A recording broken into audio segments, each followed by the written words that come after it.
Hey everyone, my name's Pupsker, and today we're going over the interesting gameplay stuff in Devstream 150.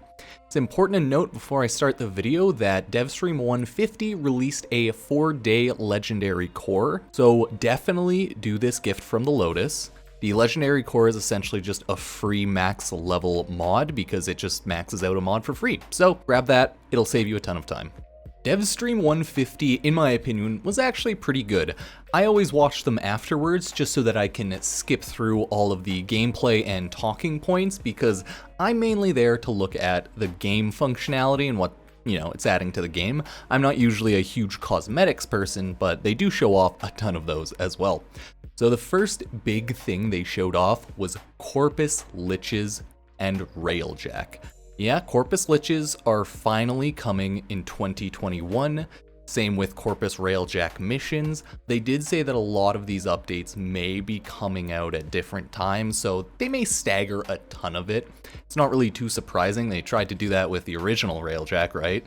They're like, okay, it's out now, but we'll release more things for it, which is, Corpus Railjack and Corpus Liches. Corpus Liches are obviously essentially Liches with a pretty cool boss fight at the end. You fight the Lich, goes to its own kind of arena where you go to fight them, and it spawns inspectors of Warframes that you must kill as well. It looks like a pretty interesting fight, but all in all, it's just more Lich stuff. So there's not really a lot to that. It's gonna come and it'll be a lot of fun when we can play that, but that's for a later date. What else they showed off was with Railjack. They went over recruiting a crew for Railjack. You'll finally actually be able to recruit a crew from Ticker that'll actually work on your Railjack with the new command intrinsic. The crew will have different stats, they can be upgraded, you can give them your primary gun to use, and your Kuva Lich, as they said in, I think previously they said they do this, your Kuva Lich can actually be recruited as, a crew member. So you can have a Kuva Lich in your crew.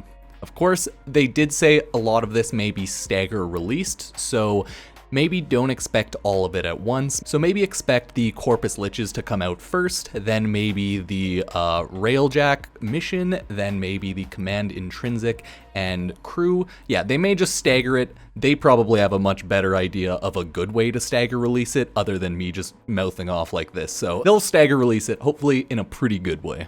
The general idea behind the commands intrinsic is for your Railjack crew, so upgrading it will give you more crew slots and, just generally upgrade that part of the Railjack. We'll see a lot more later on, and I honestly don't care to look at it until it comes out because, it'll be cool when it comes out, and I'm curious then, but it doesn't do me too much good knowing yet. Then, of course, the thing that we're all kind of excited and waiting for is Lavos. They finally showed off Lavos, however you want to say it, and in my opinion, looks like a pretty badass Warframe, like actually one of the cooler ones they've released.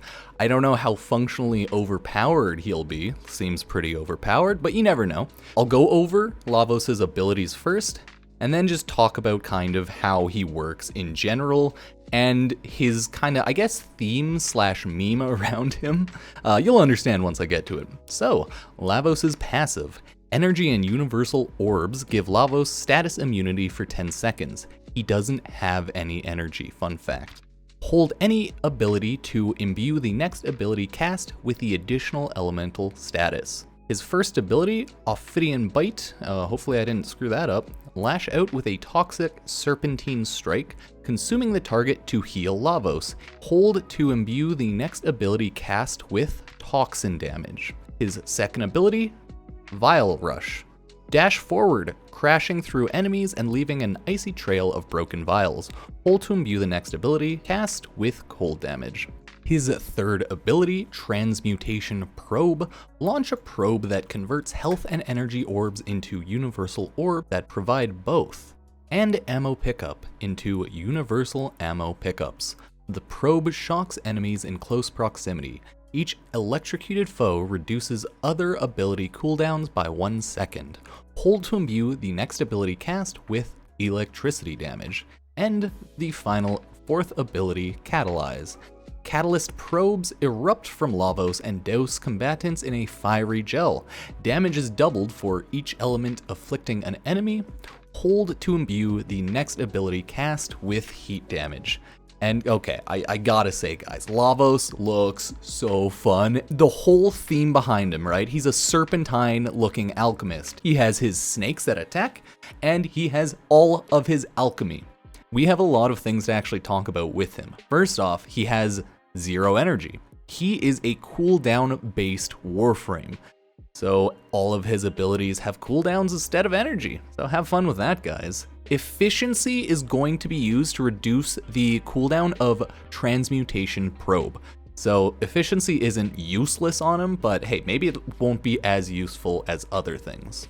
And finally, the big fun about Lavos is if you look in the bottom right, he has that little ability gauge. You can imbue all of your abilities with different elements. The best part about that is you can imbue it with 2 elements at a time, making, you know, the combined elements. So blast, corrosive, gas, magnetic, radiation, viral, you can make all of them. So yeah, this is gonna be a fun frame. Or you can just not, you can just use like electricity, but I'm just gonna use blast. I'm gonna blow everything up. I'm just here for the anarchy personally. That's my game plan. Viral, corrosive, gas, no, nothing. Just blast, big serpent, go boom. Okay, now you're probably wondering, how are you actually gonna get Lavos? Well, they talked about the new Operation Orphix Venom, and that will be where you get Lavos. You will get Lavos from the shop held by Father, or I guess hosted by Father, I should say. You'll get Lavos' sick looking weapon. I'm not gonna talk about it, but I'll put in some footage. 10 out of 10 would recommend. The Necromech mods will probably be a big hit in the Orphix Venom shop. I imagine everyone's gonna buy out those pretty quickly after Lavos and his weapon, because it's hard as hell to get Necromech mods, so if they release them and new ones in the shop, yeah, we gotta get them all. It will also have a ton of Scarlet Spear rewards, because, you know, they have, I think it had all the arcanes, some of the cosmetics, just all of the etc. items, the weapons, like a Basmu blueprint. So it's going to have a lot of items you can pick up. So if you missed the previous events or operations, you should be good to go on here, and you can definitely farm up over Christmas. They did say that Orphix Venom should be released within 1 week. Not this week, but within a week. So within 7 or so days. They didn't give any exact dates. At first off, they weren't even, Reb wasn't too sure if they were even gonna release it in 2020. But no, they were like, guys, we got it. 1 week. Give us 7 days max. So we'll see when they release it in a week. Well, within the week. The best part, in Orphix Venom, you will get to bring your Necromech on regular missions.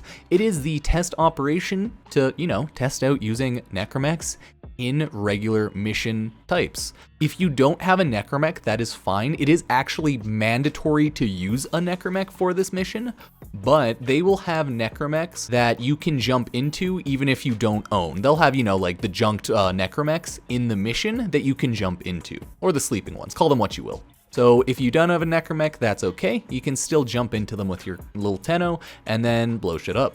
But of course, people with fully built Necromechs will probably be a lot stronger than your Necromech, so they may get the mission done a lot faster. But who knows, maybe they're really slow. So all in all, I want to say Devstream 150 was actually really cool. They showed off a good amount of stuff. They talked a lot and they showed off a lot of things I personally ignored. Like, I just don't care too much about cosmetics. Tenobon, you know, donate if you want. That one's at least a good cause, so check that out. And we get items in game. If you've checked out your mail, you'll probably know what I'm talking about. So there's a lot of things they talk about here and there, but that is the main aspects of the Devstream, at least in my opinion. All of those are the big gameplay aspects. So hey, if you want to check out the Devstream, obviously I threw that in the comments, and so it's down there below if you want to say hi or actually get details. There's always someone who comments timestamps, so it's not too bad. Thank you guys for watching. Subscribe if you liked the video, dislike the video if you hated it, and like the video if you also liked it. Check me out on Twitter, follow my membership on YouTube if you want to give me $5 a month to support the channel. And guys, that's everything. So I'll see you tomorrow with a new video. Peace.